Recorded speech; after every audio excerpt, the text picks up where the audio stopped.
De novembro de 1950, Maracanã, aniversário do Flamengo. Uma vitória histórica do Grêmio naquele ano em que o Uruguai conquistou o Mundial no Maracanã mesmo, no dia 16 de julho.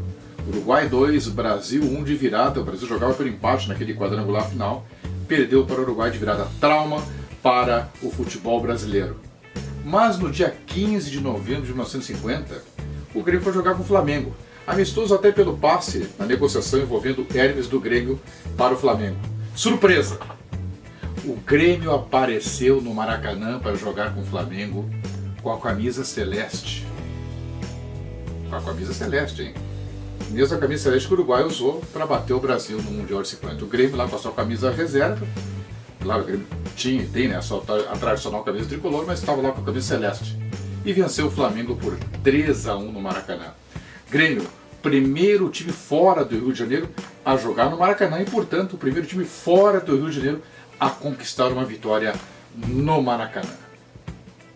Fato histórico que na Rádio Guaíba, quando eu trabalhei no ano do centenário do Grêmio, fizemos uma parceria com Milton Ferretti e o próprio historiador Clóvis Martins do Flamengo. E os dois têm detalhes dessa grande vitória.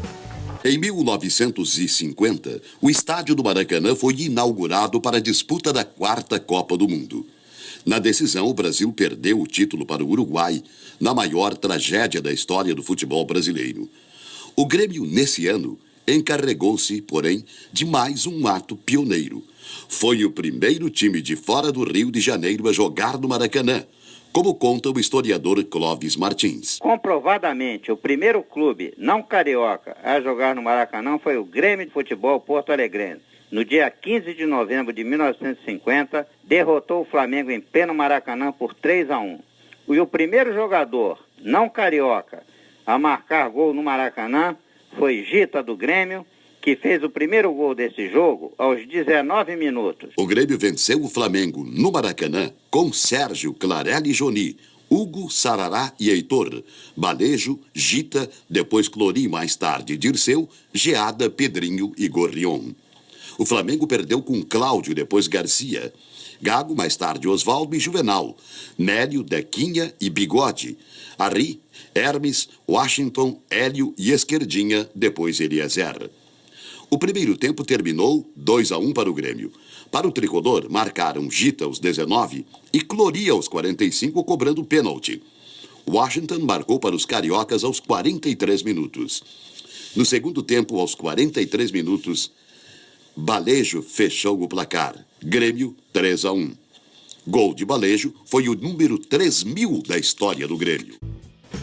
Um outro fato importante e lamentável, que Bigode, jogador que atuou na seleção brasileira no Mundial e foi criticado, culpado até pela derrota, alguns dizem que ele se acovardou até na final contra o Uruguai. O Bigode acabou lesionando o jogador Gita do Grêmio gravemente, deixando ele inutilizado no futebol, como diz até o jornal Diário de Notícias. Também jogou nessa partida o Juvenal, que atuou pela seleção brasileira, estava no Flamengo, no Mundial, na derrota para o Uruguai. Então teve esse fato lamentável do Bigode lesionando gravemente o Gita. O Grêmio venceu por 3-1, uma vitória marcante, liquidando o Flamengo. Até os jornais dizem que o Grêmio colocou o Flamengo na rota nessa vitória. E teve esse problema da lesão do Gita. Detalhe, Geada que marcou o gol do Grêmio. Muitas fontes colocam até que foi o Gita, mas quem marcou o gol do Grêmio foi o Geada. Mas fica uma pergunta que o produtor do canal, Leonardo Radelli, me fez. Dyson, será que não foi uma provocação do Grêmio jogar com a Celeste, já que a grande mídia nacional, na mídia do futebol brasileiro, localizada no eixo Rio-São Paulo, estava traumatizada com a derrota? Será que ele não provocou, entrando no Maracanã 4 meses depois com a camisa celeste e ainda toca 3-1 no Flamengo? Bom, Radelli, torcedor do Grêmio, como vamos saber?